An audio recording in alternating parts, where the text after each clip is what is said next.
ఉన్నతమైన శక్తివంతమైన నామానికి మహిమ కలుగునుగాక. హల్లెలూయా. కొన్ని మాటలు జాగ్రత్తగా దేవుని సముఖంలో మనం గమనిస్తాం. పరిశుద్ధ గ్రంథాన్ని దయచేసి తెరవండి. మత్తయి సువార్త 22వ అధ్యాయం.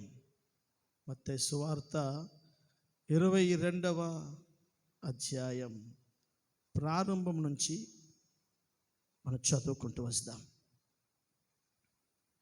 నేను చదువుతాను, వినండి. మత్తయి సువార్త 22వ అధ్యాయం ప్రారంభ వాక్యం నుంచి. యేసు వారికి ఉత్తరం ఇచ్చుచు తిరిగి ఉపమాన రీతిగా ఇట్లా నేను, పరలోక రాజ్యము తన కుమారునికి పెళ్లి విందు చేసిన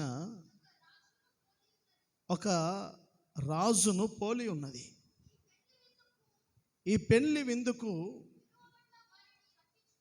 ఎవరినైతే రాజు పిలవాలని ఆశపడ్డాడో వారిని పిలవడానికి అతడు తన దగ్గర ఉన్న సేవకులను, దాసులను పంపించాడు. వారు ఎవరినైతే పిలవాలనుకున్నాడో వారు రానుల్లకపోయిరి. కాగా అతడు, ఇదిగో నా విందు సిద్ధపరిచి ఉన్నాను, ఎద్దులను క్రొవ్విన పశువులను వధింపబడినవి అంతయు సిద్ధముగా ఉన్నది, పెళ్లి విందుకు రండని ఎవరినైతే పిలవాలని అనుకున్నాడో, పిలిచాడో వారితో చెప్పగా,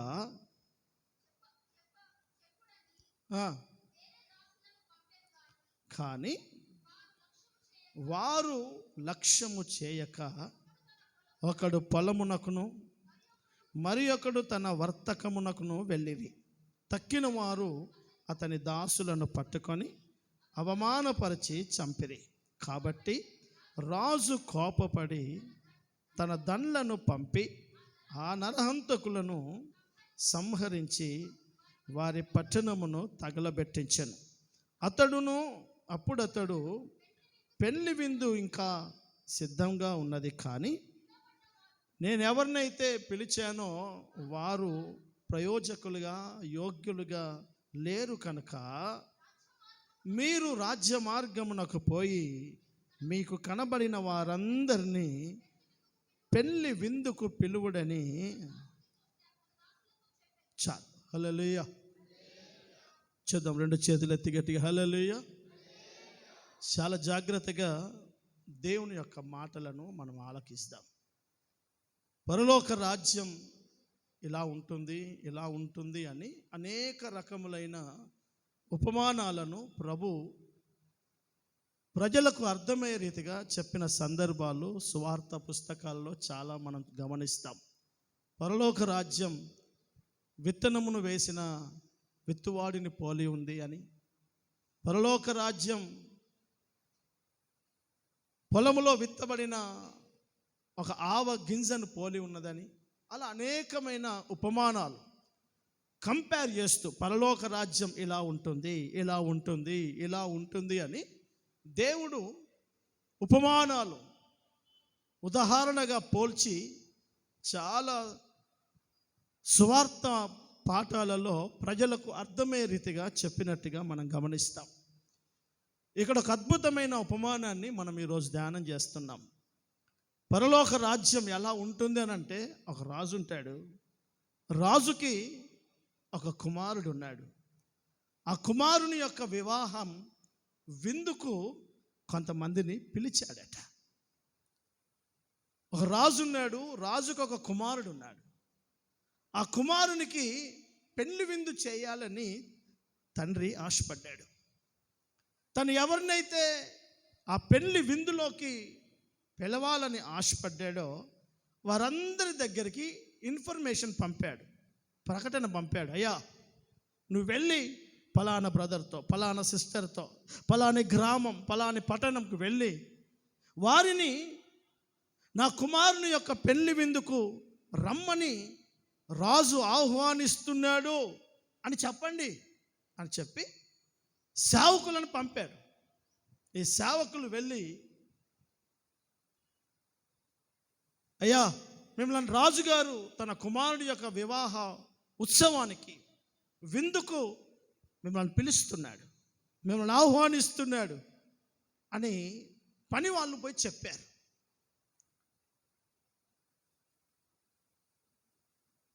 అలా చెప్పబడినప్పుడు పిలువబడిన చాలామంది ప్రజలు, మాకు పనులున్నాయి, మేము రాలేం. పిలిచింది మంచిదే, పిలిచిన వాడు రాజు పిలిచాడు, కానీ మాకు పనులున్నాయి, మాకు పొలం పనులున్నాయి, మాకు కొన్ని వర్తకములు ఉన్నాయి, మా పర్సనల్ పనులు చాలా ఉన్నాయి. మా పనులను బట్టి మేము అతడు పిలిచిన విందుకు మేము రాలేము అని చెప్పి ఉత్తరం ఇచ్చేశారు సేవకులకి. సేవకులు వెళ్ళి, అయ్యా, మేము చెప్పాం, విందుకు రమ్మని చెప్పాం, దాని విలువ చెప్పాం, కానీ వాళ్ళు మాకు పనులున్నాయి, మేము రాలేము అని చెప్తున్నారు అని పని వాళ్ళు వెళ్ళి యజమానుడైన రాజుకు చెప్పేశారు. ఇప్పుడు రాజుకు కోపం వచ్చి, వాళ్ళకు యోగ్యత లేకపోయినా, వాళ్ళకి ఎలాంటి అర్హతలు లేకపోయినా, నా కుమారుని విందుకి వాళ్ళు రావాలని నేను ఆశపడి వాళ్ళని పిలిస్తే వారు ఆ పిలుపును నిర్లక్ష్యం చేశారు కనుక, నా కాలింగ్, నా పిలుపును వారు యోగ్యముగా ఎంచలేదు కనుక వారికి పక్కకు పెట్టేసి, ఇక వారు దానికి పాత్రలు కాదు, వారు మళ్ళీ నా కుమారుడి విందుకు వారు యోగ్యులు కాదు, ఇక వాళ్ళని పక్కకు పెట్టేసి మీరు వేరే వారి దగ్గరికి వెళ్ళి విందుకు ఆహ్వానించండి అని చెప్పాడు. హల్లెలూయా. ఇది ప్రభు ఉపమాన రీతిగా చెప్పిన ఒక అద్భుతమైన విషయం. ఆ రాజ్యం పరలోక రాజ్యం. పిలిచిన వాడు మన తండ్రి అయిన దేవుడు. ప్రభు అయిన కుమారుడి యొక్క వివాహ ఉత్సవం రేపు జరగబోతుంది. ఆ వివాహ ఉత్సవానికి ఇదిగో దేవుడు తన పిల్లలను తన సేవకుల ద్వారా పిలుస్తున్నాడు. సువార్త చెప్పి రండి, రేపు ఇది శాశ్వతం కాదు, రేపు ఒక ఉన్నతమైన రాజ్యం ఉంది, అక్కడ ఒక రాజు ఉన్నాడు, అక్కడ ఒక అద్భుతమైన అనుభవాలు ఉంటాయి అని చెప్పి గ్రామాలకు, పట్టణాలకి, త్రాగుబోతుడికి, తిరుగుబోతుడికి, ఎన్నిక లేని వారందరికీ ఎవరిని వారి స్థితిగతులను చూడకుండా నా ప్రభు తన సేవకుల ద్వారా పిలుపు సువార్త అందిస్తున్న దినాలు. హల్లెలూయా. చదముషారుగా హల్లెలూయా. చాలా మందికి ఈ పిలుపు తలకెక్కడం లేదు. చాలా మందికి ఈ పిలుపు అర్థం కావడం లేదు. ఈరోజు చాలా మందికి ఇంకా ఆ గుడితనంలోనే ఉన్నారు. పరిశుద్ధ గ్రంథం అంటుంది, మనల్ని పిలిచిన పిలుపు భూ సంబంధమైనది కాదు. ఒకసారి ఆ మాట చదువుదాం. హెబ్రీలకు రాసిన పుస్తకం 3వ అధ్యాయం ప్రారంభ వాక్యం చదువుదాం ఒకసారి. హెబ్రీలకు రాసిన పత్రిక 3వ అధ్యాయం ప్రారంభ వాక్యం. పరలోక సంబంధమైన పిలుపుతో పాలు పొందిన నా సంఘ బిడ్డలారా. హల్లెలూయా. చదమ చేతుల దృష్టిగా హల్లెలూయా. దేవుడు ఈరోజు మిమ్మలను, నన్ను, మనల్ని పిలిచిన ఆ ఘనమైన దేవుడు మనల్ని ఎక్కడికి పిలిచాడు అని అంటే, భూమి మీద ఏదో ఒక అధికారి యొక్క విందుకో లేకపోతే ఒక అధికారి ఇంటికో కాదు మనల్ని పిలిచింది. మనల్ని పిలిచిన పిలుపు ఎంత గొప్పది అని అంటే, పరలోక సంబంధమైన పిలుపు. ఇది భూ సంబంధమైన పిలుపు కాదు. ప్రభు మిమ్మలను, నన్ను, ఈ భూమి మీద ఉన్న ప్రతి జనాన్ని నా ప్రభు పిలుస్తున్నాడు. ప్రభు మాట సెలవిస్తూ, ఇదిగో ప్రయాసపడి భారమును మోస్తున్న ప్రజలారా, నా యుద్ధకు రండి, నేను మీకు విశ్రాంతిని ఇస్తాను, నేను మీకు క్షేమంనిస్తాను. ప్రభు పిలుస్తున్నాడు. కానీ చాలామంది ఆ పిలుపు తలకెక్కడం లేదు. పిలుపు ఎవడు విలువగా ఎంచడో వాడి గురించి పరిశుద్ధ గ్రంథంలో మనం చదివాము. దేవుడు ఎవరిని ప్రేమించాడో వారిని పిలిచాడు. ఎవరు నశించిపోకూడదన్న భావంతో పిలిచాడు. కానీ పిలుపు పొందినటువంటి వీరికి వారి పొలం పనులు ఎక్కువైపోయాయి, వారి ఇంటి పనులు ఎక్కువైపోయాయి. దేవుని మందిరంలో కూర్చోబెట్టకుండా ఉండే పని నీకెప్పుడు కడుపు నింపది, అది నువ్వెప్పుడు మనసులో పెట్టుకో. దేవుని మందిరానికి రాకుండా నువ్వు చేసే ఉద్యోగం, దేవుని మందిరంలో కూర్చునే టైం లేకనంత ఉండే వ్యాపారం, కూలి పని అయినా రేపు నీకు దొరకకుండా చేస్తాడు దేవుడు. కారణం, ఆ పని నీకు అన్నం పెట్టి దేవుడు దీవెనకరంగా ఉంచాలే తప్ప దేవుని పాదాల దగ్గరికి రాకుండా నిన్ను అడ్డగించే ఏ పనైనా అది దేవుడు నీకు క్షేమాన్ని కలుగజేసేదిగా ఉంచాడు. హల్లెలూయా. చాలామందికి ఈరోజు దేవుని మందిరానికి ఆరాధనకు వెళ్ళాలన్న పిలుపు ఉంది, తెలుసు వాళ్ళకి, కానీ రారు. మందిరంలో మోకరించాలి, కానీ వాళ్ళకు పని ఉంది. పని ఎంత పెద్ద పని అని అంటే ఈ భారతదేశానికి అంతా ఆడే అన్నం పెడుతున్నాడు. అర్థమవుతుందా?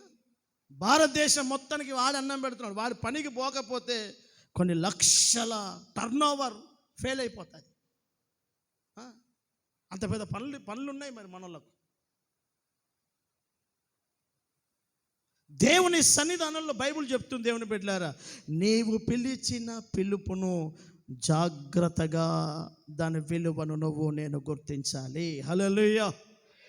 చదవ గట్టిగా హల్లెలూయా.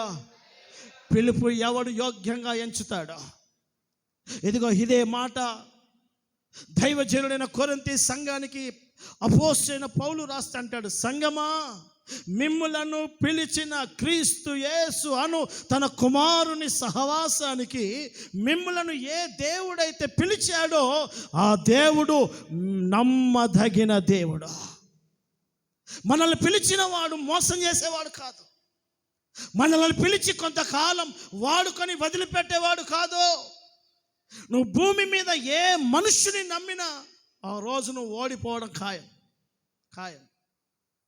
నిన్ను అభివృద్ధి పొందాలని, నువ్వు క్షేమంగా ఉండాలని కోరుకునేవారు ఎవడో ఒకడు చుక్కల్లో ఒకళ్ళు ఉంటాడు. మనుషులలో ఆ స్వభావం ఉండదు. ఎంత వీలైతే అంత తొక్కేస్తారు, ఎంత వీలైతే అంత నువ్వు దిగజారి బతకాలని వాడి చెప్పు చేతుల్లో, వాడి చేతి కింద, వాడి మోచేతు నీళ్లు తాగాలని ఆశపడతారు. ఒక ప్రభువు మాత్రమే తన దగ్గర శిష్యులుగా ఉన్న వారిని అంటాడు, ఇదిగో మీరు నాకంటే గొప్ప కార్యాలు చేస్తారు అని అంటాడు. ఈ మాట ఏ గురువు అనలేడు. ఈ భూమి మీద ఏ గురువుగా ఉన్నవాడు శిష్యుడికి నాకంటే గొప్ప పని చేయి అని అన్నాడు. ఒక ప్రభు అంటున్నాడు, తన సేవకులతో అంటున్నాడు, మీరు నాకంటే గొప్ప కార్యాలు చేస్తారు. మనం ఆరాధిస్తున్న దేవుడు ఎంత గొప్ప దేవుడు అని అంటే నువ్వు 100% ఆయన నిండు మనసుతో నమ్మొచ్చు. ఆయన నిన్ను నిశ్చయంగా నిన్ను బాగు చేయుటకు, దీవించుటకు ఆయన నమ్మదగిన దేవుడు. హల్లెలూయా. చదవగట్టిగా హల్లెలూయా. ఈరోజు దేవుని పరసంబంధమైన ఈ పిలుపు బాగా వినండి. ఈ పిలుపు మీకుంది కనుకనే మందిరంలోకి వచ్చావు. ప్రభు మిమ్మల్ని పిలిచాడు కనుకనే ప్రభు పాదాల దగ్గరికి వచ్చావు.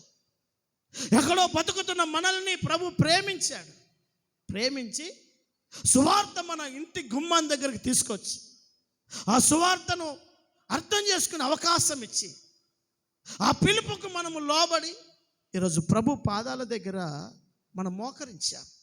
ఒక విశ్వాసిగా నీవు నా పనులు నేను చేసుకుంటున్నప్పుడు నీ పనులన్నీ విడిచిపెట్టి నా పని చేయి అని చెప్పి దేవుడు ఎప్పుడైతే ఒక సేవకునికి పిలిపిస్తాడో ఆ పిలుపును పట్టుకొని ఒక దైవజనుడు తను పొమ్మన్న ప్రాంతానికి దేవుని పిలుపును పట్టుకొని సేవకు వెళ్తాడు. పిలుపులో చాలా ఆశీర్వాదాలు ఉన్నాయి. పిలుపు యొక్క విలువ చాలా గొప్పది. మిమ్మల్ని పిలిచిన పిలుపు ఏంటో మీరు బాగా అర్థం చేసుకోవాలి. మిమ్మల్ని ఎవడో మనిషి పిలవలేదు. మిమ్మల్ని ఏదో ఒక పూట సంతోషం ఇవ్వడానికి పిలవలేదు. మనల్ని ఎవడో రాజకీయ నాయకుడు పిలవలేదు. ఒకరోజు సభకు వచ్చిన వాళ్ళము కాదు మనం. ఒకరోజు మీటింగ్కి వచ్చి వాడు పెట్టే ఎంగిలి మెతుకులు తినే వాళ్ళం కాదు. మనకు పిలిచిన పిలుపు భూ సంబంధమైనది కాదు, కానీ ఇది పరలోక సంబంధమైన పిలుపులో మనం పాలి భాగస్థులమయ్యామో. హల్లెలూయా. చదవమా హుషారుగా హల్లెలూయా. నా సంఘ బిడ్డలారా, నీ పిలుపును నువ్వు ఒకసారి చాలా జాగ్రత్తగా ఆలోచించు. 10 సంవత్సరాల క్రితమా, 4 సంవత్సరాల క్రితమా ప్రభువు నీ ఇంటి గడప గుమ్మానికి వచ్చి ఏ సువార్త ద్వారా, ఏ విశ్వాసి ద్వారా, ఏ సేవకుడి ద్వారా అదృశ్య దేవుడు నీ హృదయాన్ని తట్టాడో అదే నా ప్రభువు నిన్ను పిలిచిన పిలుపు. హల్లెలూయా. ఆ పిలుపును చేతబట్టుకో. నేను పిలిచిన వాడు నమ్మకస్తుడు అని గుండె నిండా హృదయంలో విశ్వసించు. ఆ పిలుపును నీ మనసులో పెట్టుకొని ఆ పిలుపు నీ జీవితంలో పాడుగాకుండా. ఎందుకు మాట చెప్తున్నాను తెలుసా? ఒకరోజు శామ్యూయేలు ప్రార్థన చేస్తున్న దినాల్లో దేవుడు రాత్రికాల సమయంలో శామ్యూయేలుతో మాట్లాడతాడు. శామ్యూయేల్, నేను సౌలును రాజుగా ఎన్నుకొని అభిషేకించి ఎన్నికలేని అతన్ని, గాడిదల వెంబడి తిరుగుతూ ఒక అనామికుడిగా బతుకుతున్న అతన్ని నేను ఇశ్రాయేలు సమాజానికి రాజు చేసినందుకు నాకు చాలా బాధ ఉంది. నేను పశ్చాత్తాపడుతున్నాను. అతన్ని పిలిచిన పిలుపుకు బట్టి నేను చింతపడుతున్నాను అంటాడు. అంటే అర్థం ఏంటంటే, ఏ ఉద్దేశంతో సౌలును దేవుడు పిలిచాడో సౌలు ఆ విధంగా బతకడం లేదు. ఆయన పిలిచిన ఉద్దేశం సౌలు జీవితంలో నెరవేరకపోయేసరికి దేవుడు అంటున్నాడు, నేను అతను ఎందుకు పిలిచానా అని బాధపడుతున్నాను. ఈరోజు చాలామంది పిలుపు పోగొట్టుకున్నారు. ఏ పిలుపుతో పిలిచారో ఆ సేవకుడు పిలుపు మర్చిపోయాడు. చాలామంది సేవకులు పిలుపు మర్చిపోయి లోక సంబంధమైన వాటిలో చిక్కుకుపోయిన సేవకులు ఉన్నారు. ఏ ఉద్దేశంతో దేవుడు వారిని పిలిచాడో ఆ పిలుపును మర్చిపోయిన విశ్వాస బిడ్డలు కూడా లోకంలో ఎంతోమంది ఉన్నారు. అందుకనే తెస్సలోనిక సంఘానికి రాస్తుంటాడు. మొదటి తెస్సలోనిలకు రాసిన పత్రిక, దయచేసి 2వ తెస్సలోనిలకు రాసిన పుస్తకం 1వ అధ్యాయం 12వ వాక్యం ఒకసారి చదువుదాం. తెస్సలోనిలకు రాసిన 2వ పుస్తకం 1వ అధ్యాయం 12వ వాక్యం. క్రీస్తు యొక్కయు కృప చొప్పున మీ యందు మన ప్రభువైన యేసు నామమును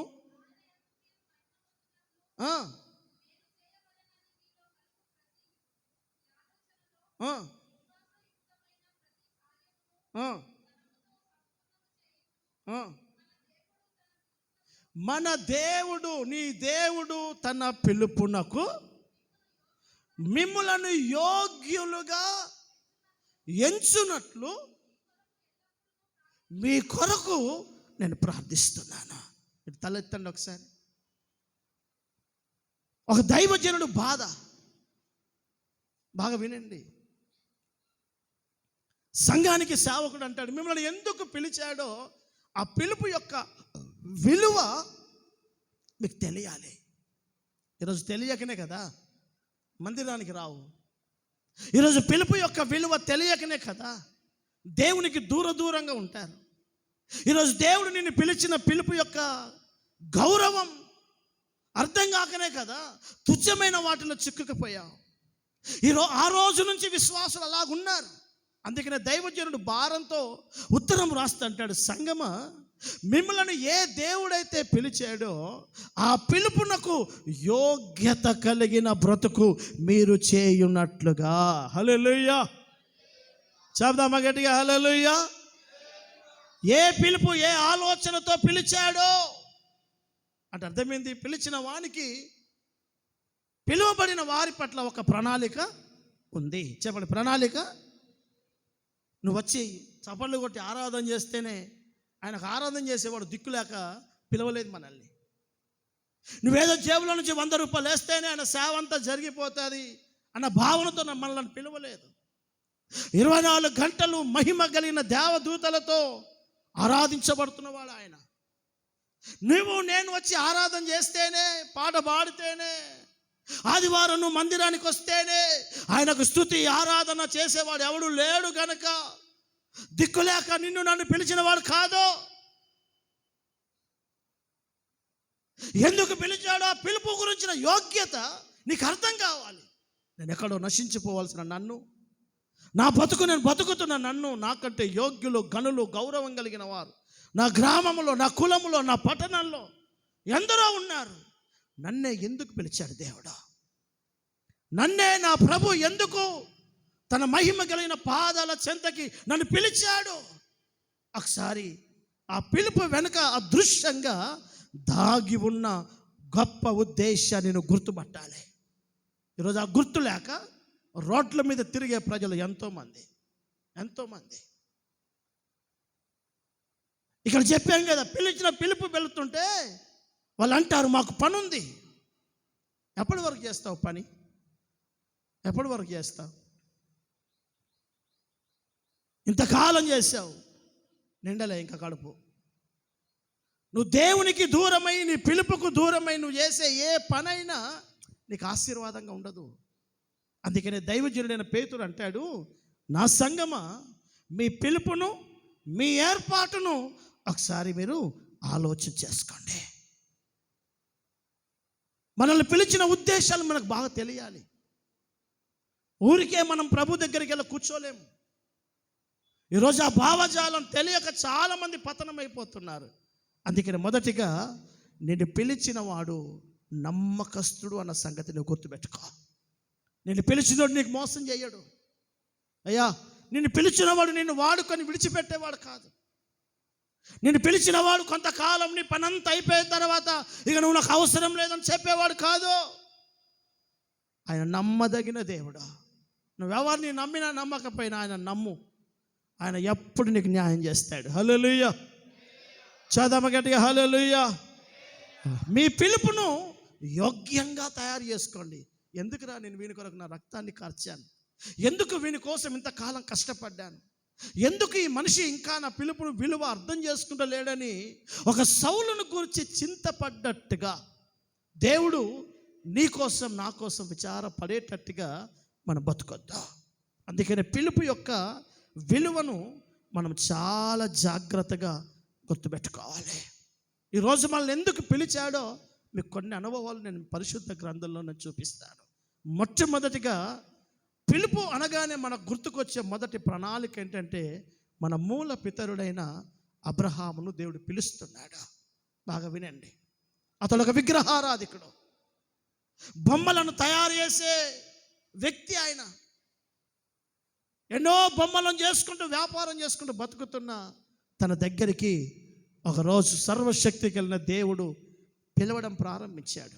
అబ్రహామా, అబ్రహామా, నా మాట విను, నేను సర్వశక్తి కలిగిన దేవుడను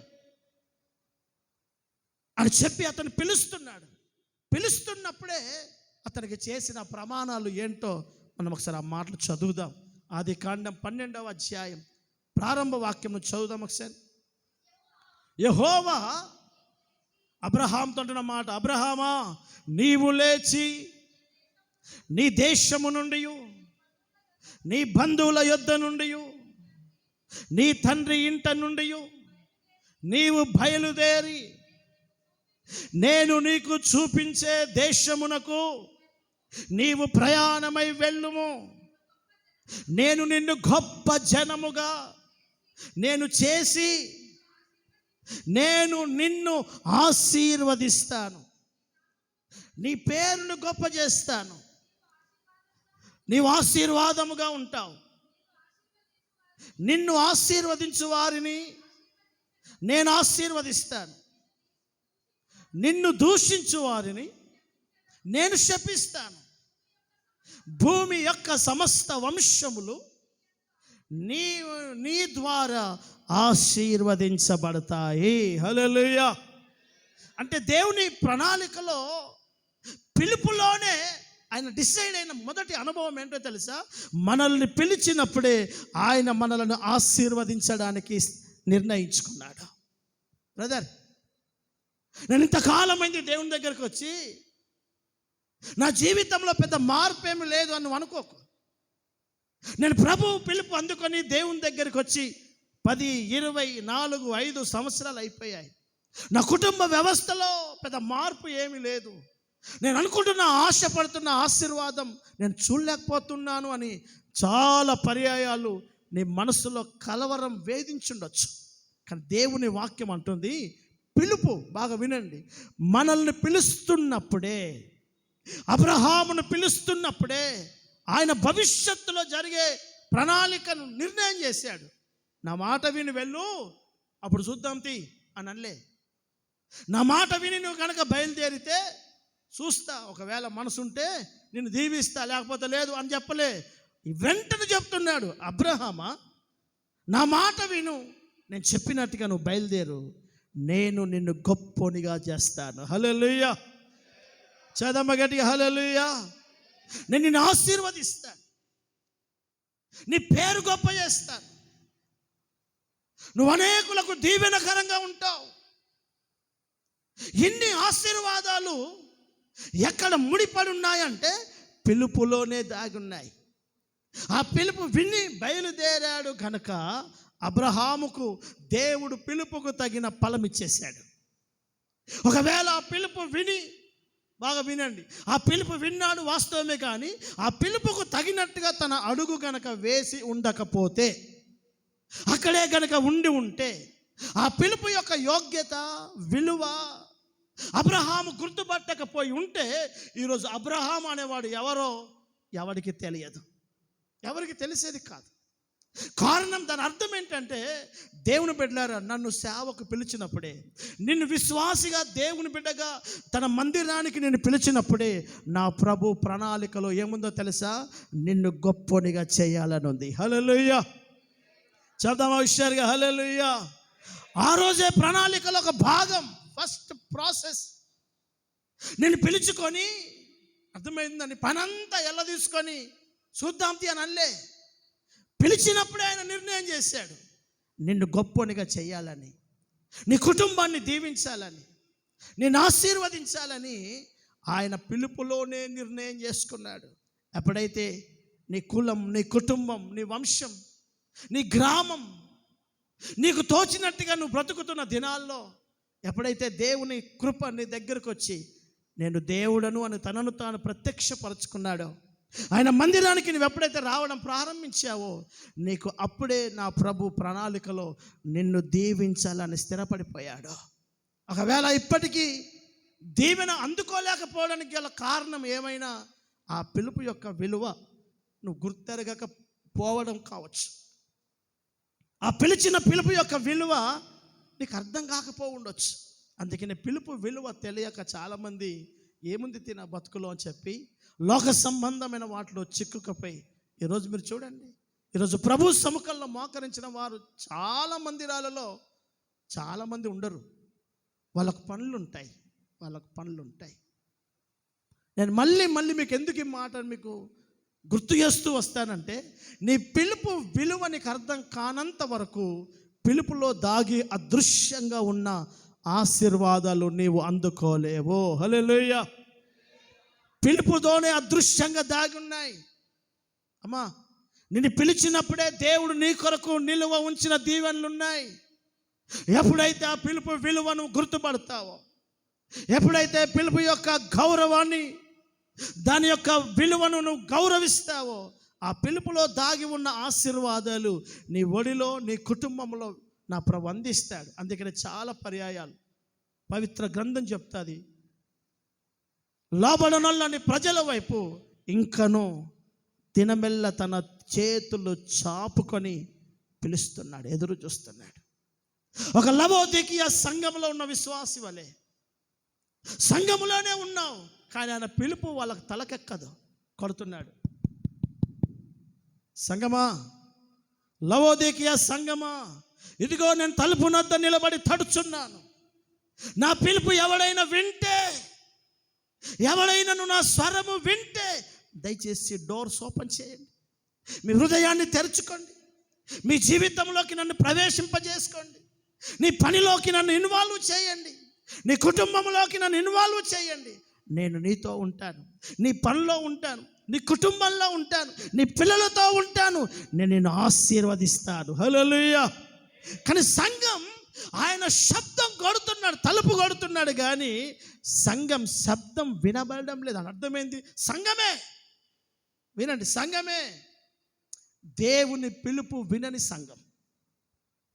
సేవకుడే కానీ దేవుని పిలుపుకు లోబడని సేవకుడు. ఎంతకాలం ఆయన చెప్తూనే ఉంటాడు, ఇదిగో తలుపు వద్ద నిలబడి తడుచున్నాను. ఎవడైనాను నా స్వరము వింటే, పిలుపు వింటే నేను అతని దగ్గరికి వస్తాను. అంటే అర్థమైంది, పిలుపును అర్థం చేసుకున్నప్పుడే నీతో ప్రభు ఉంటాడు. హల్లెలూయా. చదమ గట్టిగా హల్లెలూయా. ఎందుకు పిలిచాడు బ్రదర్ నిన్ను? పరిశుద్ధ గ్రంథం కొరింథీ సంఘానికి అంటాడు, లోకంలో గనులైన కానీ, జ్ఞానులైన కానీ, గొప్ప కులస్తులమని కానీ దేవుడు మనలను పిలవలేదు. లోకంలో వెర్రివారం, మనకంటే యోగ్యులు మన గ్రామాల్లో లేరా? మనకంటే బలవంతులు మన పట్టణంలో లేరా? నువ్వు తిరుగుతున్న నీ స్నేహితులలో గొప్పవాళ్ళు లేరా? వారిని పక్కకని ప్రభు నిన్ను పిలిచాడనంటే నిన్నెంత ప్రేమించాడో అర్థం చేసుకో. ఆ పిలిచిన పిలుపులో మొదటి అనుభవం నిన్నెందుకు పిలిచాడు అంటే నిన్ను ఆశీర్వదించాలన్నదే ఆయన ఆశ. హల్లెలూయా. చదమ గట్టిగా హల్లెలూయా. చెబుషారుగా హల్లెలూయా. అందుకనే అదే మాటను ఆ దైవజనుడైన ప్రవక్త అయిన యేషయా రాస్తాంటాడు. 51వ అధ్యాయం 2వ వాక్యం చదవండి. యేషయా పుస్తకం 51వ అధ్యాయం 2వ వాక్యం. సంఘ బిడ్డలారా, మీ తండ్రి అయిన అబ్రహాము సంగతిని మీరు ఆలోచించండి. మిమ్ములను కనిన శారమ్మను ఆలోచించండి. ఇదిగో అతడు ఒంటరోడు అంటే అర్థమేంటి? ఏమీ లేనోడు. బాగా వినండి. వచ్చేటప్పుడు ఏమన్నా మోసుకొని వచ్చావా దేవుని దగ్గరికి? నేను వచ్చేటప్పుడు ఏమన్నా కోట్లు మోసుకొని వచ్చానా? ఎన్నిక లేని వారం మనం. అతడు ఒంటరి అయి ఉన్నప్పుడు నేను అతన్ని పిలిచి తిని అతనిని నేను ఆశీర్వదించి అతనిని పెక్కు మంది అగునట్లుగా నేను చేశాను. ఒంటరిగా ఉన్నావని పిలిచాను నేను. నువ్వు నాకేదో పెడతావని పిలవలేదు. మన మీద ప్రభువుకు చేస్తామని పిలవలేదు. ఆయన మన జీవితంలో చేయడానికి పిలిచాడు మనల్ని. హల్లెలూయా. చదమ గట్టిగా హల్లెలూయా. చవలుషారుగా హల్లెలూయా. దేవుని వాక్యం మనం సరిగ్గా అర్థం చేసుకోవాలి.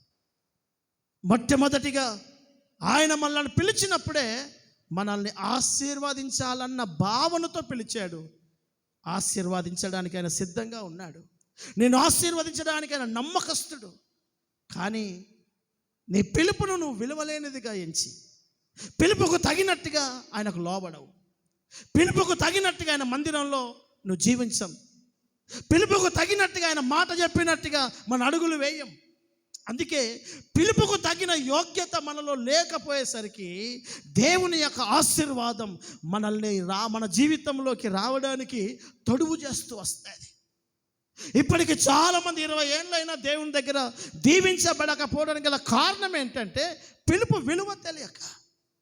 కనుక ఇప్పటికైనా నిన్ను పిలిచిన వాడు నమ్మదగిన వాడని, ఆయన నిన్ను ఆశీర్వదించుటకు, నీ కుటుంబాన్ని, నీ స్థితిగతులను కట్టగలుగుటకు సమర్థుడని నువ్వు నమ్మి ఆయన పిలిచిన పిలుపుకు తగినట్టుగా యోగ్యత కలిగిన వారముగా బతకాలి. హల్లెలూయా. చదమగటిగా హల్లెలూయా. చబుషారుగా హల్లెలూయా. రెండవదిగా దేవుని వాక్యం అదే యెషయా పుస్తకం 42వ అధ్యాయం. యెషయా గ్రంథం 42 7వ వాక్యం ఒకసారి చదువుదాం. ఆ, తెచ్చుటకును ఆ, ఆ, యెహోవానగు నేనే, ఇదిగో ఈ మాట, నీతి విషయమై నీతిమంతుడిగా నీవు ఉండడానికై నీ పట్ల ఒక ఆలోచన కలిగి నేను నిన్ను పిలిచి నేను నీ చేయి పట్టుకొని ఉన్నాను. నేను నిన్ను కాపాడి లోకంలో ఉన్న లోకస్తులందరి కొరకు నేను నిన్ను ఒక సాక్షిగాను, నిన్ను ఎరగని అన్య జనములకు నీ గురించిన విషయాలు తెలుసుకొని నిన్ను ఘనపరచునట్లుగా ఒక వెలుగుగాను నేను నిన్ను పిలుచుకొని నియమించి ఉన్నాను. హల్లెలూయా. చదవ గట్టిగా హల్లెలూయా. ఆలోచించాను. రెండవదిగా అంటున్నాడు దేవుడు, నీతి విషయమై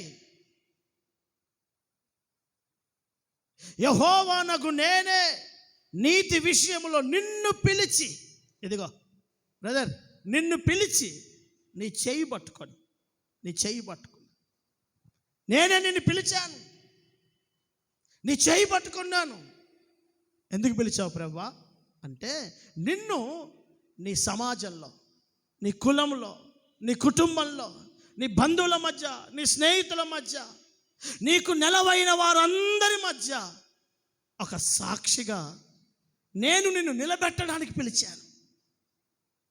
అంత మాత్రమే కాదు, నిన్ను ఎరగని ప్రజలు ఉన్నారు, దూరస్తులు, వారు నీ గురించి వినేటట్టుగా నిన్ను ఒక వెలుగుగా ఉండడానికి నేను నిన్ను పిలిచాను. బ్రదర్ ఆలోచించు, నీ పట్ల పిలుపు నెరవేరుతుందా? నీ కుటుంబంలో ఒంటరిగా నిన్ను పిలిచాడు. అబ్రహాం ఇంట్లో నుంచి అబ్రహాముతో ఉన్న కుటుంబస్తులందరినీ పిలవలేదు, ఒంటరిని పిలిచాడు. అతనిని బట్టి అతని వంశం దీవించబడింది, అతనిని బట్టి అతని పట్టణం దీవించబడింది. ఇప్పుడు దేవుని వాక్యం అంటుంది, నేను నిన్ను ఒంటరిగా పిలిచాను. నీ కులంలో నుంచి, నీ కాలనీలో నుంచి, నీ గ్రామంలో నుంచి, నీ పట్టణంలో నుంచి నేనే నిన్ను పిలిచాను. ఎందుకయ్యా నన్ను పిలిచావు? నిన్ను చేయి పట్టుకున్నాను. నేను పిలిచి దూరంగా లేను, నేను నీతోనే ఉన్నాను. నీ చేయి పట్టుకున్నాను. పట్టుకొని ఏం చేస్తున్నాను తెలుసా?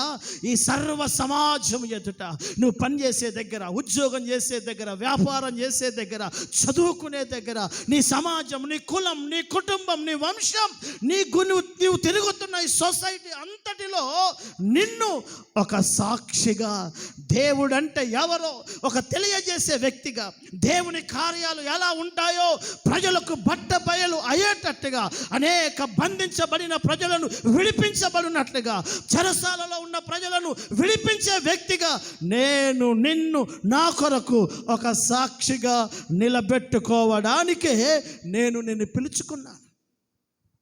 పిలుపు వెనక ఎన్ని కారణాలు ఉన్నాయి మన దగ్గర. పిలుపు మర్చిపోయాం, ఎప్పుడో మర్చిపోయాం. నీ ఊర్లో ఒక సాధారణమైన వ్యక్తికి కూడా నీకు ఇన్విటేషన్ ఇచ్చేవాడు ఎవరు లేడు. అంత బలహీనమైన జీవితాలు మనవి. కానీ ప్రభు మనల్ని పరసంబంధమైన పిలుపులోకి పిలిచాడు. మనల్ని ఎంత ఉన్నతంగా ఎంచాడో ఆలోచించు. ఆ పిలుపు ఒకటి, నిన్ను దీవించాలని ఆశపడుతున్నాడు దేవుడు. 2, మనల్ని ఈ సమాజంలో ఒక సాక్ష్యం. ఈరోజు నీ గ్రామంలో ఎవరు నువ్వే ఉన్నావు బ్రదర్. నీ కులంలో, నీ కాలనీలో నిన్నే పిలుచుకున్నాడు దేవుడు. నాతో పాటు ఇంకొక 4 కుటుంబాలు ఉంటే బాగుండు కదా, నాతో పాటు ఇంకొక కొంతమంది ప్రభు దగ్గరికి వస్తే బాగుండు కదా. నేను ఈ ఊరంతట్లో ఒక్కనే అయిపోయాను, ఈ పట్టణంలో ఒంటరి అయిపోతున్నాను, నా కాలనీలో నేను ఒంటరి అయిపోతున్నాను, నా కులం, నా వంశంలో నేను ఒంటరిగా అయిపోతున్నాను, అందరు ఒక దిక్కు అయిపోయారు, నేను ఒంటరిగా అయిపోయాను అని చాలా పర్యాయాలు నీ మనసు కష్టపెట్టుకుంటుంటావు. ఒకసారి ఆలోచించు, ఇంతమంది నీ కులస్తులు ఉండగా నిన్నే ఎందుకు పిలిచాడు? నీ కాలనీలో నీకన్నా యోగ్యులు ఎంతోమంది ఉండగా నిన్నే ఎందుకు పిలిచాడు దేవుడు? ఎందుకో తెలుసా? 40 మంది, 400 మంది, నీ కులం, నీ స్నేహం, నీ స్నేహితులు అందరూ నీతో పాటు రావాలని నువ్వు అనుకుంటున్నావు చూడు, అది నీ ద్వారానే చేయడానికే పిలిచాడు. నిన్నే ఒక సాక్షి. నువ్వేంటో వాళ్ళకు బాగా తెలుసు, నీ గతం వాళ్ళకు బాగా తెలుసు, నీ ప్రస్తుతాన్ని వాళ్ళు బాగా గమనిస్తున్నారు. నీ కులం, నీ కుటుంబం, నీ స్నేహితుల మధ్యలో నేను నీ చేయి పట్టుకొని నిన్ను ఒక నిబంధనగాను, ఒక ప్రమాణముగా, ఒక సాక్షి బిడ్డగా ఈ సమాజంలో నిలవబడతావేమోనని, నా పక్షంలో నిలబడతావేమోనని పిలిచాను నేను. ఆయన పక్షంలో నిలబడేవాళ్ళు లేడు అక్కడ ఎవడు. కారణం, ఎవడికి పిలుపు లేదు కనుక. ఆయన కొరకు నువ్వు నిలబడతావేమోనని పిలిచాడు. నేను దేవుని బిడ్డను, నేను ప్రభు బిడ్డను. నా దేవుడు సర్వశక్తి కలిగిన వాడు అని దేవుని యొక్క కార్యాలు దేవుని ఎరగని ప్రజల మధ్యలో నీవు ప్రకటిస్తావని పిలిచాడు. అందుకే పేతురు పుస్తకం రాస్తా అంటాడు, చీకటిలో నుండి తన ఆశ్చర్యకరమైన వెలుగులోకి మిమ్ములను పిలిచిన వాని గుణములను ప్రకటించు నిమిత్తం ఆయన మనలను ఏర్పాటు చేసుకున్నాడు. కానీ ఆయన గుణాలు ఏమో కానీ ఆ విడిచిపెట్టిన వారి గుణాలు నీ దగ్గరకు వస్తున్నాయి.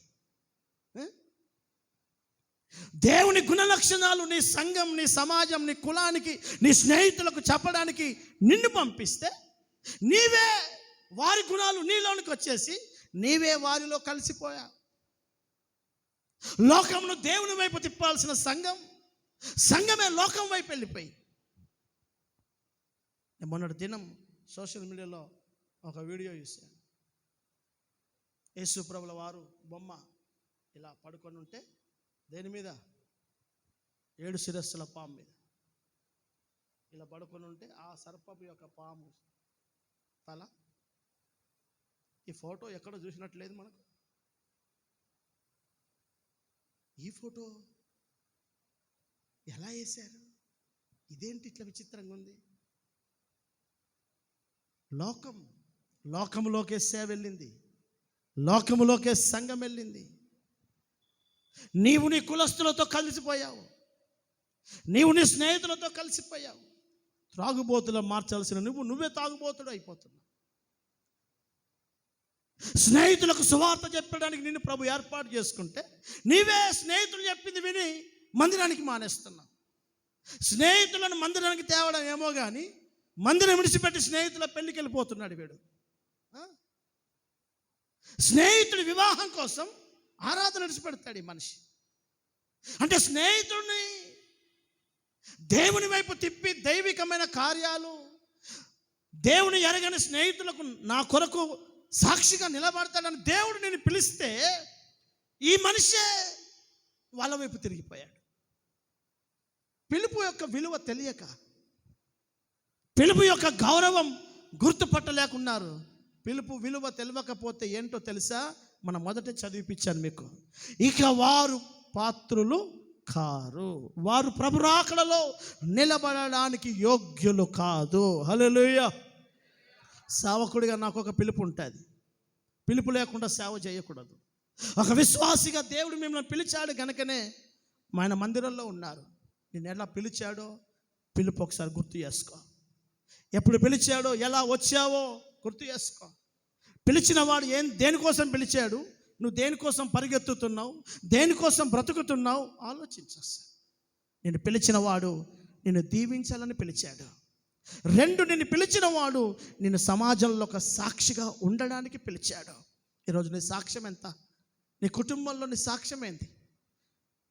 నీ గ్రామంలో నీ సాక్ష్యం ఏంది? నీ కులస్తుల మధ్యలో, నీ స్నేహితుల మధ్యలో నీ సాక్ష్యం ఏంటి? సాక్ష్యం లేనివాడు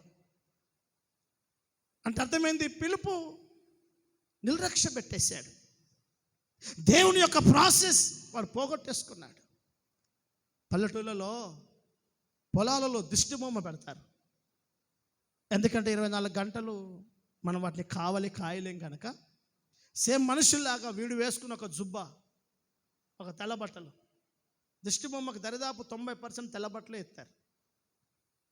మనం అట్లా దిష్టి బొమ్మలాగా మాత్రం మనం బతకొద్దు. దిష్టి బొమ్మలకు తెల్ల బట్టలే ఎత్తారు ఎక్కువ మట్టుకు. ఎందుకనంటే ఏ రాత్రిలోనైనా కలరు కాస్త కనబడుతుంది అని.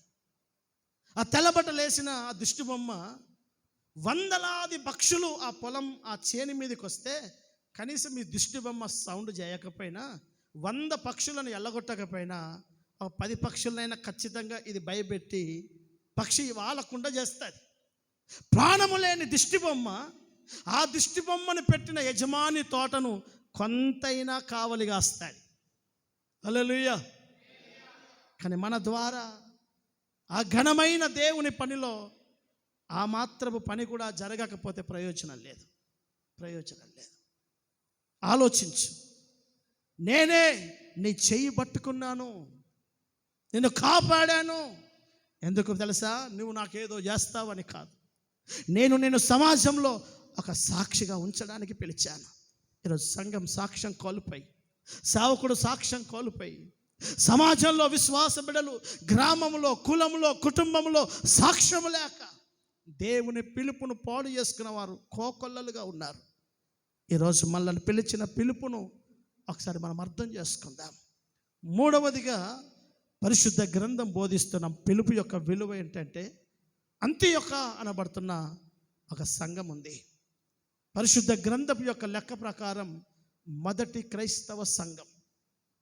ఆ సంఘం అంత్యొక అనబడుతున్న ప్రాంతంలో ఉంది గనక దానికి అంత్యొక సంఘము అని అన్నారు. ఆ సంఘంలో చాలా సేవకులు ఉన్నారు. ఆ సంఘంలో బోధకులు ఉన్నారు, ప్రవక్తలు ఉన్నారు, విశ్వాస గుంపు ఉంది. చాలా గొప్ప సేవ జరుగుతుంది. అందులో పౌలుగా మార్చబడిన సౌలు కూడా అందులోనే ఉన్నాడు. బాగా వినండి. సౌలుకు దమస్కులో సేవ పిలుపు రాగానే సేవకు వెళ్ళిపోలేదు. అతడు సంఘంలో చేర్చబడ్డాడు. 3 ఏళ్ళు పరిచర్యలో శిక్షణ పొందాడు. ఆ తర్వాత పరిచర్యకు వెళ్ళాడు. అర్థమైందండి? పిలువగానే వెళ్ళేది కాదు సేవ. దేవుని వాక్యం చెప్తుంది, ఆ అంత్యొకయ సంఘములో బర్నబా ఉన్నాడు, సౌలు కూడా ఉన్నాడు, చాలామంది పెద్ద పెద్ద వాళ్ళు కూడా ఉన్నారు. ఒకరోజు ఆరాధన జరుగుతుంది. ఆరాధన జరుగుతున్న సమయంలో దేవుని ఆత్మ సంఘాన్ని బలంగా ఆవరించింది. పరిశుద్ధాత్మ దేవుడు సంఘాన్ని ఆవరించి ఆత్మదేవుడు మాట్లాడుతున్నాడు. అదే అపోస్తుల కార్యములు 13వ అధ్యాయం ప్రారంభ వాక్యం నుంచి.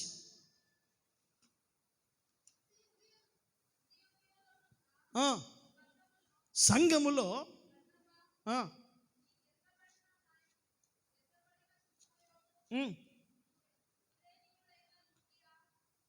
చతుర్థాధిపతి అయిన హేరోదుతో కూడా పెంచబడిన మనుయేను, సౌలు అను ప్రవక్తులను, బోధకులను ఉండిరి. ఇదిగో సంఘంలో వీళ్ళు చాలా విలువైన స్థాయిలో ఉన్నారు.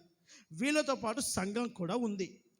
వారు ప్రభువుని సేవించుచు ఉపవాసము చేయుచుండగా, ఇదిగో పరిశుద్ధాత్మ నేను బర్నబాను, సౌలును పిలిచిన పని కొరకు వారిని నాకు ప్రత్యేకపరచుడని వారితో చెప్పెను. అంతటా వారు ఉపవాసం ఉండి ప్రార్థన చేసి వారి మీద చేతులుంచి వారిని ప్రభు ఏర్పరచుకున్న పనికి పంపారు. హల్లెలూయా. చదవం 2 చేతులెత్తి గట్టిగా హల్లెలూయా. సభలు స్వరమెత్తి హుషారుగా హల్లెలూయా. ఇప్పుడు దేవుని సంఘంలో పిలుపు వెనక దాగున్న ఒక 3వ ఉద్దేశం నేను మీకు గుర్తు చేస్తున్నాను. అందరూ ఆరాధన చేస్తున్నారు, స్తుతిస్తున్నారు, ఉపవాసాలు ఉంటున్నారు. దేవుని సేవ సంతోషంగా సాగిపోతుంది. దేవుని ఆత్మ ఆరాధన జరుగుతున్న సమయంలో దేవుని ఆత్మ మాట్లాడుతుంది. ఇదిగో సంగమా, ఈ సంఘములో ఉన్న బర్నబా అనే సహోదరుడు, ఈ సంఘములో ఉన్న సౌలు అనబడుతున్న పౌలుగా మార్చబడిన ఆ సహోదరుణ్ణి వారి కొరకు నేను ఒక పని నియమించాను. వారు నా పని చేయాల్సి ఉంది. వారికి నా సేవలో, ఈ మహిమ కలిగిన రాజ్యంలో పని ఉంది. ఆ పని చేయడానికి నేను పిలిచిన పిలుపు వారు గమనించి నా పని కొరకు వారిని ప్రత్యేక పరచండి. హల్లెలూయా. ఇప్పుడు పిలుపు మూడవదిగా మనకు పని విలువ నేర్పిస్తుంది. ఎందుకు పిలిచాడు దేవుడు అని అంటే, ఈ మహిమ కలిగిన దేవుని రాజ్యం ఈ భూదిగంతముల వరకు కట్టబడుతుంది. సంఘాల్లో ఆత్మలు చేర్చబడుతున్నారు. దేవుని ప్రజలకు సువార్త మానం ప్రకటించే పని, మందిరాలు కట్టే పని, కూడికలు పెట్టుకునే పని, ప్రార్థనలు చేసే పని, దేవుని రాజ్య సువార్త పనిలో చాలా పనులు ఉన్నాయి. ఇప్పుడు దేవుని వాక్యం అంటుంది, దేవుని పెట్టారా, ఇదిగో వారు ప్రభువును సేవించుచు ఉపవాసము చేయుచుండగా పరిశుద్ధాత్మ దేవుడు అంటున్నాడు, నేను బర్నబాను సౌలును పిలిచిన పని కొరకు. దేని కొరకు పిలిచాడట? చెప్పండి, దేని కొరకు పిలిచాడు? మరి నన్ను, మిమ్మల్ని, అమ్మా నీకేమైనా పని ఉందా? నిజంగా దేవుడు పిలిస్తే నీకేముంటుంది? చెప్పండి, మీకేముంటుంది? ఎవరితో చెప్పండి, ఏముంటుంది? చెప్పండి గట్ట, ఏముంటుంది? పని లేదంటే ఎవడు పిలవలేదని అర్థం.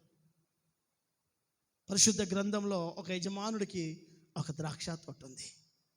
ఆ ద్రాక్ష తోటలో ఆ యజమాని కొంతమంది పనులను పెట్టుకున్నాడు. అలా బజార్కి వెళ్ళేసరికి కొంతమంది ఊరికే ఖాళీగా కూర్చున్నారు. వాక్యం అంటుంది, మిమ్మల్ని ఎవడు పనికి పెట్టుకోలేదా? అయ్యా మమ్మల్ని ఎవడు పనికి పెట్టుకోలేదయ్యా. పర్వాలేదు, రండి నా ద్రాక్ష తోటలో పని చేయండి అంటే, ఏ పనికి పెట్టుకోనోని యజమాని పిలుస్తున్నాడు. దేని కొరకు? ద్రాక్షకాయలు తినకుండా పండుకోవడానికి పిలవలేదు. ఎందుకు పిలిచాడు అని అంటే, ద్రాక్ష తోటలో నీ వంతుగా నువ్వు చేసే పని ఉంది. అమ్మా, పిలుపు తెలవకపోతే నువ్వు రాకడలో ఎత్తబడలేవు. ఆ పెళ్లి కుమారుని విందులో నువ్వు పాల్గొనలేవు. ఆ విందులో నీవు నేను ఉండాలన్న భావనతోనే ప్రభు పిలుస్తున్నాడు. పిలుపు వెనుక ఉద్దేశం, ఒకటి నిన్ను ఆశీర్వదించాలని, రెండు నిన్ను ఒక సాక్షిగా సమాజంలో పెట్టుకోవాలని, మూడు నీవు ఆ మహిమ కలిగిన రాజ్యములో నీవు కూడా ఒక పనివాడిగా వాడబడాలని. హల్లెలూయా. చదమగటిగా హల్లెలూయా. ఈ మహిమ కలిగిన దేవుని రాజ్య నిర్మాణములో నువ్వేం పని? ప్రార్థన చేస్తున్నావా? ఉపవాసాలు ఉండే వ్యక్తివా? పరిచర్య చేసే వ్యక్తివా? సేవను పోషించే వ్యక్తివా? నశించిపోతున్న ప్రజలకు సువార్త చెప్తున్న వ్యక్తివా? ఏం పని చేస్తున్నావు? ఒక పెద్ద ఫ్యాక్టరీ ఉంది, అందులో ఏదో ఒక పని ఉంటుంది కదా. అన్ని పనులు వాడే ఒక్కడు చెయ్యడు కదా. మేనేజర్ మొదలుకొని ఒక ప్యూన్ వరకు ఏదో పని ఉంటుంది కనుక కంపెనీలో పని చేస్తాడు. ఈరోజు దేవుని మందిరంలో చాలామందికి పని లేదు. కారణం, మిమ్మల్ని దేవుడు పిలవలేక కాదు, పిలిచాడు కానీ పిలుపు మర్చిపోయారు. పిలుపును మర్చిపోయారు. ఆ పిలుపును పక్కకు పెట్టారు. ఆ పిలుపును ఉద్దేశాన్ని పక్కకు పెట్టారు. పిలుపు ఉద్దేశం ఎప్పుడైతే పక్కకు పెట్టేశావో నువ్వు దేవుడు దీవెన పొందలేవు. నువ్వు ఒక సాక్షిగా బతకలేవు. నేను దేవుడు వాడుకోడు. ఎందుకో తెలుసా? వాడుకోవడం అంటే అర్థం ఏంటంటే పని చేయడం. వాడుకోవడం అంటే అర్థమైంది అమ్మా? వాడుకోవడం అంటే అర్థమైంది పని చేయడమే వాడుకోవడం. పని చేస్తున్న పెన్ను పని చేస్తుంది. ఇప్పుడు ఏం చేయాలి? వాడుకోవాలి. పని చేయాలి లేదా? ఎవడు వాడుకుంటాడు దీన్ని? ఈరోజు చాలామంది దేవుని సంఘంలో పని లేదు. ఒక సువార్త ప్రకటించే వారిగా లేరు. ఇంటి పక్కన నలుదిక్కుల రక్షించబడని వేల మంది ఉన్నారు. ఎందరో కలిసి పని చేస్తారు, ఎన్నో ప్రయాణాలు చేస్తాడు, ఎంతో బంధువులు, చుట్టాలు, స్నేహితులు, మంచి చెడు అన్నిట్లో పార్టిసిపేట్ అవుతాడు. ఏ ఒక్క రోజు కూడా నోరు తెరిచి దేవుని సువార్త ప్రకటించడు. నశించిపోతున్న ప్రజల కొరకు ప్రార్థన చేయడు. దేవుని ఘనమైన సేవ నిర్మాణంలో సేవకులతో విశ్వాసులతో కలిసి ఘనమైన సేవలో తన వంతుగా తను పని చేయడు. ఎందుకు అంటే పిలుపును మర్చిపోయాడు వీడు. నాకు పని ఉంది. ఇలా చాలామంది కూడికి ఉంది, ఆల్ నైట్ ప్రేయర్ ఉంది అని అంటే పని ఉంది, మీటింగ్ ఉంది, అందరు పాల్గొని విశ్వాసులు అని మెసేజ్ పెట్టినా లేకపోతే ఇక ప్రకటన చేసినా మాకు పని ఉంది.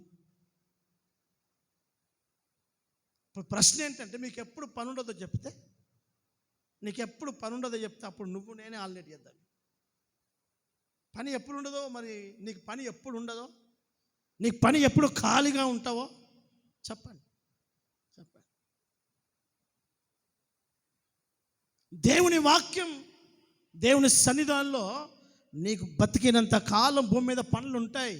దేవుని కార్యాల కోసం, ఆయన కార్యాభివృద్ధి యందు మీరు ఎల్లప్పుడూ ఆసక్తి కలిగి ఉండండి అని చెప్పినట్టుగా నీ పనులను నువ్వు సవరించుకుంటూ దేవుని సముఖంలో, మందిరంలో బైబిల్ చదివేది కూడా ఒక పనే. విలువలేదు వాళ్ళకు, ఆరాధనకు రారు. నేను బైబిల్లో వాక్యం చదివే బాధ్యత నాకుంది, నేను చదవాలి అన్న ఇంగిత జ్ఞానం ఉండదు. పరిశుద్ధ మందిరంలో వాయిద్యాలు కొట్టే పని నాకుంది, సిస్టమ్ పెట్టే పని నాకుంది, దేవుని కార్యాల్లో కొన్ని బాధ్యతలు నాకు ఉన్నాయి. నా పని నేను చేయాలి. పిలుపు విలువ తెలిస్తే కదా పని విలువ తెలిసేది. నువ్వు పని సరిగా చేయనప్పుడు, ఈరోజు ఇప్పుడు అడ్డా ఉంటాయి కదా, మేస్త్రీలు అడ్డాలు ఉంటాయి. ఒక పనికి పిలిచాడు, పెట్టిన గోడ 4 రోజుల్లో కూలిపోయింది. పిలుస్తాడు పనివాడికైనా, మళ్ళా ఇంకెవరైనా పిలుస్తాడు పనికి. ఆ నలుగురికి చెప్తాడు, వీడు పని చక్కగా చేయడు, వీడు పని దొంగ ఉంటాడు. అర్థమవుతుందండి? 4 ఇటుకలు పెట్టి 4 సార్లు బీడీలు తాగడానికి పోతాడు, వీడు పని చేయడు, వీడికి కూలి వేస్ట్ అని చెప్తాడు. అప్పుడు వాడు అడ్డం మీద ఒక బొమ్మలాగా నిలబడమే తప్ప ఎవడు పనివాడు, ఎవడు పనివాడో వాడి దగ్గరికి పని వెతుక్కొని వస్తాయి. అర్థమైందా మీకు? పనివాడివైతే నీ దగ్గరికి పని వెతుక్కొని వస్తాయి. నువ్వు దేవుని సన్నిధిలో కూడా నీకు దేవుడిచ్చిన పనిలో నువ్వు నమ్మకస్తుడు అయితే నా దేవుడు నీకు ఇంకా పనిస్తాడు, వాడుకుంటాడు. నీ పని విలువ నీకు తెలియదు. దేవుని సముఖంలో నీ బాధ్యతల్ని గుర్తుపట్టవు. నువ్వు నీకు పని విలువ నీకు అర్థం కాలేదు. అందుకని కొన్ని దినాల తర్వాత పని చేసేవాడు దేవుడు ఎవరినో పంపించుకుంటాడు, నీవు చేసే పనులు ఆ మనిషికి వెళ్ళిపోతాయి. అందుకని దేవుడు అంటున్నాడు, ఆత్మదేవుడు సంఘంతో మాట్లాడుతూ అంటున్నాడు, సంఘమా, నేను ఏ పని కోసమైతే బర్నబాను సౌలును ఏర్పాటు చేసుకున్నానో ఇక్కడ ఉండొద్దు, వారు ఆ పని చేయాలి. ఈరోజు నన్ను, ఈరోజు మిమ్మల్ని ఈ బీడు భూములలో ఎందుకు పిలిచాడు మనల్ని అని అంటే, మనకు కూడా కొంత పని ఉంది. హల్లెలూయా. నువ్వు నీ పట్టణాన్ని కాపాడుకోవాలి, నీ కులంను కాపాడుకోవాలి, నీ కుటుంబాన్ని కాపాడుకోవాలి, నీ స్నేహితులకు సువార్త చెప్పాలి. అనేకుల దేవుని రాజ్య నిర్మాణంలో సేవకులతో కలిసి, సంఘముతో కలిసి ప్రార్థించుట యందును అర్థమవుతుందండి. విశ్వాసములో, బోధించుటలో, సువార్త ప్రకటించుటలో, ప్రభు బల్ల విరవడములో ఎడతెగక అపోస్తుల కాలంలో విశ్వాసులు ఏ విధంగా ప్రయాసపడ్డారో, నీవు కూడా నీ జీవన సంబంధమైన ఈ జీవితంలో భార్య, పిల్లలు, కుటుంబం అన్ని చేసుకుంటూ నీకిచ్చిన పనిలో నమ్మకమైన పనివాడిగా, ఒక నమ్మకమైన పని చేసే సిస్టర్గా నీ పనిలో నీవు దేవుని తృప్తిపరచగలగాలి. హల్లెలూయా. పని లేకుండా ఉండొద్దు. పని చేయకపోయిన వాడిని పరిశుద్ధ గ్రంథం అంటుంది, పనికి మాలిన చెడ్డ దాసుడా, వీని కాళ్ళు చేతులు పట్టి వెలుపడి చీకట్లో పడేయండి. పని చేయకపోయినా నరకం ఉంది. నువ్వు బాగానే యేసు రక్తం రక్షించబడ్డావు, కానీ నువ్వు పని చేయకపోయినా కూడా రేపు నిత్య నరకం ఉంటుంది. వాడు తాగబోతాడు కాదు, తిరుగుబోతాడు కాదు, వ్యభిచారి కాదు, వాడు పని చేయలే అంతే. నేను నీకు ఇచ్చిన అవకాశం, ఒక తలాంత్ ఇచ్చాను, ఏం చేశావు? ఏం చేయలేదు, పాతి పెట్టేశాను. సమయం వ్యర్థమైపోయింది కదా. నువ్వు పని చేస్తే నలుగురు బాగుపడటోళ్ళు కదా. నువ్వు పని చేస్తే నీ ఇంటి పక్కడు మారుతుండే, నువ్వు పని చేస్తే తాగుబోతాడు మారుతుండే, నువ్వు ప్రార్థన చేసి సువార్త చెప్తే నీ కులస్తులు మారుతుండే. నువ్వేం పని చేయలేదు కనుక నీ కులం, నీ కుటుంబం, నీ చుట్టుపక్కల వాళ్ళు నాశనం కావడానికి నీవే కారకుడు. కనుక పనికి మాలిన చెడ్డ దాసుడా, వీని కాళ్ళు చేతులు కట్టి ఆ ఆరని అగ్నిగుండంలో పడేనన్నాడు. దేవుని సేవలో పని చేయకపోవడం చాలా పెద్ద నేరం. బాగా వినండి. నువ్వు చేస్తావా చేయవా నీ ఇష్టం. చేయకపోతే ఏందో క్లియర్గా రాసి ఉంచాడు. నీకు అంత ఆశ ఆకలి ఉంటే దానికి ఎవడం చేయలేడు. హల్లెలూయా.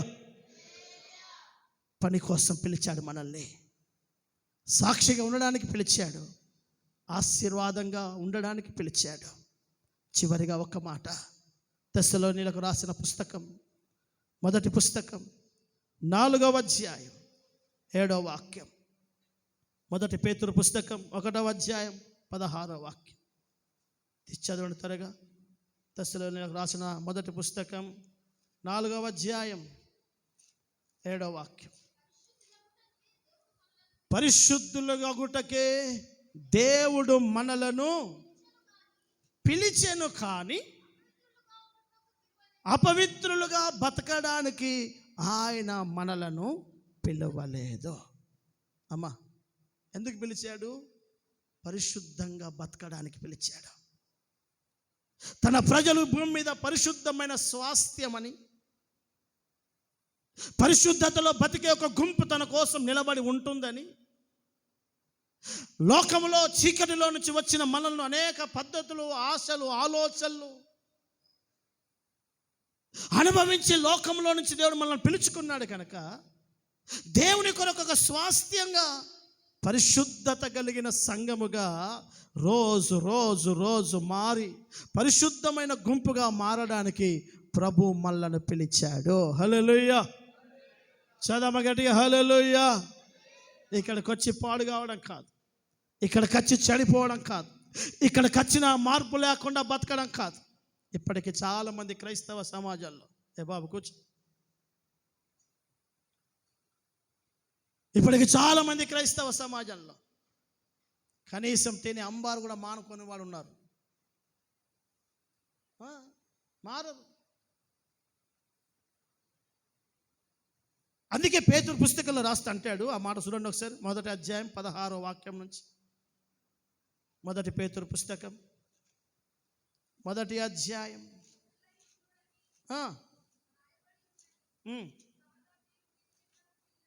కాగా మీరు విధేయులైన పిల్లల వలె మీ పూర్వపు అజ్ఞాన దశలో మీకుండిన ఆశలను అనుసరించి మీరు మళ్ళీ అలాగున మునుపటి ఆశలు కోరికలు తీర్చుకుంటూ బతకక, మిమ్మలను పిలిచిన వాడు పరిశుద్ధుడునై ఉన్న ప్రకారం మీరును సమస్త ప్రవర్తన యందు పరిశుద్ధులై ఉండండి. హల్లెలూయా. చెప్దాం గట్టిగా హల్లెలూయా. చబుషారి హల్లెలూయా. మునుపు నీకున్న ఆశలు కోరికలు, అర్థమైందండి? దేవుని నమ్మనప్పుడు నెల జీతం పడేటప్పుడు ఎంత మార్కెట్ చేసుకొని రావాల్సి వస్తుండే చెప్పండి. కొన్ని మల్లెపూలు, కొన్ని కనకాంబరాలు, కొన్ని గాజులు, కొన్ని రబ్బర్ పెన్లు, అంగడంతా తిరిగి ఇంత మెటీరియల్ తెచ్చేది ఉంటే అప్పుడు నమ్మనప్పుడు. ఇప్పుడు మెటీరియలే లేదు. మహా అయితే ఒక 2 కిలోల పండ్లు తీసుకొని రావడం తప్ప ఇంకేం లేదు. కారణం అప్పుడు ఆశలు వేరు, అప్పుడు బతుకు వేరు, అప్పుడు ఆలోచనలు వేరు, అప్పుడు లోక సంబంధమైన తలంపులు, లోక సంబంధమైన ధ్యాస. ఆశలన్నీ ప్రభువులో పిలుపులో వచ్చిన తర్వాత అవన్నీ చంపుకున్నాము కనుక ఇప్పుడు అంటున్నాడు, పరిశుద్ధంగా ఉండడానికే దేవుడు మనలను పిలిచాడు. హల్లెలూయా. ఎందుకు పిలిచాడు మనల్ని? తల్లి, ఎందుకు పిలిచాడు నిన్ను? ఒక యవనస్తుడిగా నిన్ను ఎందుకు పిలిచాడు? ఇక్కడికి వచ్చి మళ్ళీ యవనేచ్ఛలతో బతకడానికి పిలవలేదు, లోకస్తులు ఉన్నట్టుగా ఉండడానికి పిలవలేదు. నిన్ను పిలిచిన వాడు నమ్మదగినవాడు. ఆయన నన్ను నమ్మాడు. నీ ద్వారా ఆయన ప్రణాళికలన్నీ నెరవేర్చబడతాయని ఎదురు చూస్తున్నాడు. ఒక సౌలు విషయంలో బాధపడ్డట్టుగా నేను ఎందుకు వీడిని సేవకు పిలిచానా, నేను ఎందుకు ఈ విశ్వాసిని నా దగ్గరికి పిలుచుకున్నానని సౌలు విషయంలో కన్నీళ్లు పెట్టుకున్నట్టుగా మన జీవితంలో అలాగ జరగకూడదు. హల్లెలూయా. మనల్ని పిలిచిన పిలుపుకు తగినట్టుగా మనము బ్రతుకుదాము గాక. చదమ స్వరమైతే ఆమెన్. దయచేసి లేచి నిలబడదాం. లేచి నిలబడి